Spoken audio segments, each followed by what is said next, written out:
नमस्कार, आपका स्वागत है आपके अपने चैनल एस्ट्रो समाधान बाय करण में। अगर आपने अभी तक हमें लाइक सब्सक्राइब नहीं किया है तो कृपया कर लें और साथ में बेल आइकन दबाना ना भूलें, जिससे कि आपको सभी वीडियो का लाभ मिल सके। तो आइए चलते हैं वीडियो की ओर। श्री गणेश को वंदित करके और श्री गुरु चरणों में प्रणाम करके हम प्रारंभ करते हैं। श्राद्ध पक्ष में अपने पितरों की संतुष्टि हेतु तथा उनका शुभाशीर्वाद प्राप्त करने हेतु प्रत्येक मनुष्य को अपने पितरों का श्राद्ध अवश्य करना चाहिए। जो लोग अपने पूर्वजों अर्थात पितरों की संपत्ति का उपभोग तो करते हैं लेकिन उनका श्राद्ध नहीं करते, ऐसे लोग अपने ही पितरों द्वारा शप्त होकर नाना प्रकार के दुखों का भाजन बनते हैं। क्या है पितृपक्ष का इतिहास? पौराणिक कथा के अनुसार जब महाभारत युद्ध के दौरान योद्धा राजा कर्ण की मृत्यु हो गई और उनकी आत्मा स्वर्ग में गई, तो उन्हें भोजन के बजाय गहने और सोने का भोजन दिया गया। यह महसूस करते हुए कि वह इन वस्तुओं पर खुद को बनाए नहीं रख सकता है, उन्होंने स्वर्ग के स्वामी इंद्र को संबोधित किया और उनसे पूछा कि उन्हें असली भोजन क्यों नहीं मिल रहा है।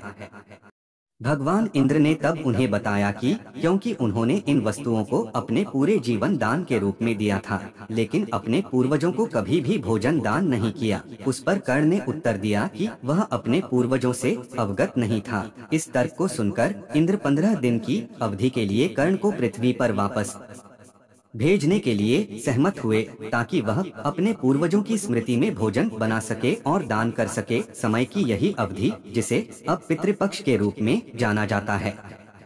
श्राद्ध पक्ष 2023 तिथि व मुहूर्त 2 अक्टूबर चतुर्थी का श्राद्ध, 3 अक्टूबर पंचमी का श्राद्ध, 4 अक्टूबर छठ का श्राद्ध, 5 अक्टूबर सप्तमी का श्राद्ध, 6 अक्टूबर अष्टमी का श्राद्ध, 7 अक्टूबर नवमी का श्राद्ध, 8 अक्टूबर प्रातः 10:15 बजे के बाद दशमी का श्राद्ध, 9 अक्टूबर प्रातः 12:36 बजे के बाद एकादशी का श्राद्ध, 10 अक्टूबर एकादशी का श्राद्ध, 11 अक्टूबर द्वादशी का श्राद्ध, 12 अक्टूबर त्रयोदशी का श्राद्ध, 13 अक्टूबर चतुर्दशी का श्राद्ध, 14 अक्टूबर अमावस्या का श्राद्ध होगा। कौन कर सकता है और किनका? अगर सभी संयुक्त रूप से एक जगह ही रहते हों तो ऐसी स्थिति में पिता का श्राद्ध आदि पितृकर्म सबसे बड़े पुत्र को ही करना चाहिए। सब भाइयों को अलग अलग नहीं करना चाहिए। पर यदि मृत पिता की संपत्ति का बंटवारा हो चुका हो तथा सभी पुत्र अलग अलग रहते हों तो सभी पुत्रों को अलग अलग श्राद्ध करना चाहिए। प्रत्येक सनातन धर्मी को अपने पूर्व की 3 पीढ़ियों पिता, पितामही या दादा तथा नाना नानी का भी श्राद्ध करना चाहिए। इनके अतिरिक्त गुरु, ससुर, ताऊ, चाचा, मामा, भाई, बहनोई, भतीजा, शिष्य, जामाता, भांजा, फूफा, मौसा, पुत्र, मित्र, विमाता के पिता एवं इनकी पत्नियों का भी श्राद्ध करने का शास्त्रों में निर्देश दिया गया है। यूँ तो सभी दिवंगत व्यक्तियों की पुण्यतिथि के दिन ही उनका श्राद्ध करना चाहिए। मृत्यु तिथि से तात्पर्य उस तिथि से है जो तिथि अंतिम श्वास परित्याग के समय विद्यमान हो। उसी तिथि को श्राद्ध पक्ष में दोपहर के समय 12:30 से 1 बजे तक श्राद्ध करना चाहिए। पर कुछ नियम और भी है। श्राद्ध संबंधी नियम: 1. यदि देहावसान की तिथि ज्ञात न हो तो आश्विन अमावस्या को श्राद्ध किया जा सकता है। इसे सर्वपितृ अमावस्या भी इसलिए कहा जाता है। 2. जिन व्यक्तियों की सामान्य एवं स्वाभाविक मृत्यु चतुर्दशी को हुई हो उनका श्राद्ध चतुर्दशी तिथि को कदापि नहीं करना चाहिए, बल्कि पितृपक्ष की त्रयोदशी अथवा अमावस्या के दिन श्राद्ध करना चाहिए। 3. जिन व्यक्तियों की अपमृत्यु हुई हो अर्थात किसी प्रकार की दुर्घटना, सर्पदंश, विष, शस्त्र प्रहार, हत्या, आत्महत्या या अन्य किसी प्रकार से अस्वाभाविक मृत्यु हुई हो तो उनका श्राद्ध मृत्यु तिथि वाले दिन कदापि नहीं करना चाहिए। अपमृत्यु वाले व्यक्तियों को श्राद्ध केवल चतुर्दशी तिथि को ही करना चाहिए, चाहे उनकी मृत्यु किसी भी तिथि को हुई हो। 4. सौभाग्यवती स्त्रियों अर्थात पति के जीवित रहते हुए ही मरने वाली सुहागिन स्त्रियों का श्राद्ध भी केवल पितृपक्ष की नवमी तिथि को करना चाहिए, चाहे मृत्यु तिथि कोई भी हो।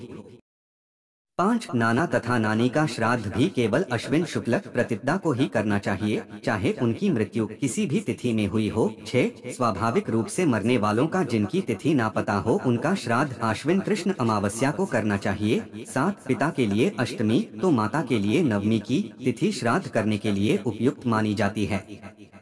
8. पंचमी श्राद्ध पक्ष, इस तिथि को कुंवारा पंचमी भी कहते हैं, यानी इस दिन ऐसे परिजनों का श्राद्ध किया जाता है जिनकी अविवाहित रहते हुए ही मृत्यु हो गई हो। कैसे करें? पूजा के दौरान अपना मुख दक्षिण दिशा की ओर रखें और परिंदा जहां मटका होता है वहां घी का दीप जलाएं, पुष्प, चंदन और धूप अर्पित करें। फिर सभी देवताओं को नमन करें और बाद में अपने सभी पितरों को नमन करें। संकल्प विधि। फिर हाथ में जल लेकर अपना नाम, पिता का नाम, गोत्र, पता, दिन, वार, तिथि बोले। फिर बोले कि मैं यह पूजा अपने सभी पितरों की शांति और कृपा के लिए कर रहा हूँ। अगर वो किसी भी बंधन में हो या फिर उनकी मुक्ति में जो भी बाधा हो तो भगवान विष्णु की कृपा से उनको सद्गति मिले बोलकर जल किसी बर्तन में अर्पित कर दे। जलांजलि। फिर गंगा जल, कच्चा दूध, जौ, तुलसी और शहद मिश्रित जल की जलांजलि दे। जिन्हें जलांजलि के बारे में जानकारी चाहिए हो वो हमारे नंबर पर मैसेज से संपर्क कर सकते हैं। इसके बाद पिता से प्रारंभ करके पूर्वजों के जहाँ तक नाम याद हो वहाँ तक के पितरों के नामोच्चारण करके गोबर के उपले को जलाकर स्वधा शब्द से अन्न और जल अर्पित करें। भोग में कढ़ी, भात, खीर, पूरी और सब्जी का भोग लगाते हैं। पितरों के लिए बनाया गया भोजन रखें और बाएं हाथ के अंगूठे और बाएं हाथ की अनामिका जिसमें एक कुशा तांबे, सोने, पीतल या चांदी की अंगूठी हो वो बस लोहे की नहीं होनी चाहिए, जल अर्पित करें।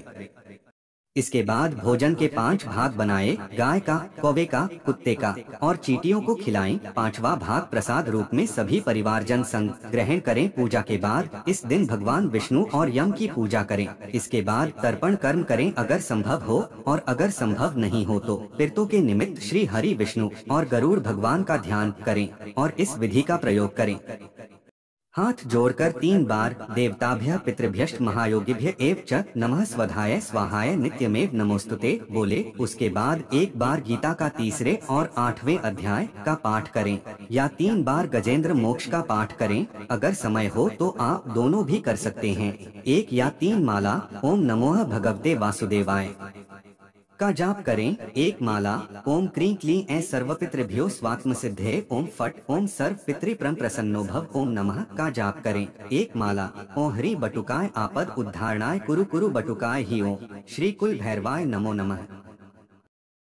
फिर श्री विष्णु से प्रार्थना करें कि यह पूजा के पुण्य का भाग मेरे सभी दिवंगत पूर्वजों को मिले और उनको सद्गति एवं शांति मिले। भगवान हम सभी से प्रसन्न हो और अपनी शरण दे।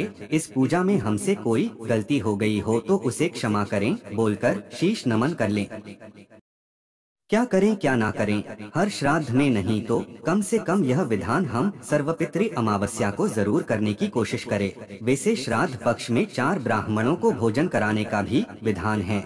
उन्हें शक्कर, वस्त्र, चावल और यथाशक्ति दक्षिणा देकर उन्हें तृप्त करें। श्राद्ध पक्ष में गृह कलह से बचें। मांसाहार, बैंगन, प्याज, लहसुन, बासी भोजन, सफेद तिल, मूली, लौकी, काला नमक, सत्तू, जीरा, मसूर दाल, सरसों साग, चना आदि वर्जित माना गया है।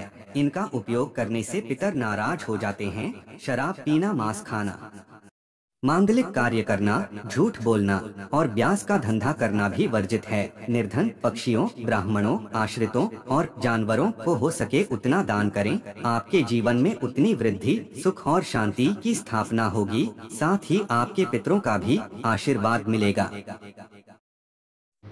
आशा है कि हमारी ये कोशिश सफल होगी और आप सभी के जीवन में सुख, शांति और समृद्धि की स्थापना होगी। आपका और आपके परिवार का कल्याण हो। ऐसी ही दिव्य कृपा और ज्योतिष से जुड़े वीडियो को देखने के लिए हमें सब्सक्राइब करें। आपका इस वीडियो से या ज्योतिष से जुड़ा कोई सवाल हो तो हमें कमेंट कीजिए। साथ ही बताइएगा आपको ये वीडियो कैसा लगा। ये वीडियो अपने प्रियजनों को शेयर करें जिससे उनको भी लाभ हो सके। तो मिलते हैं अगली वीडियो में आपके अपने चैनल एस्ट्रो समाधान बाय करण में। तब तक के लिए राधे राधे।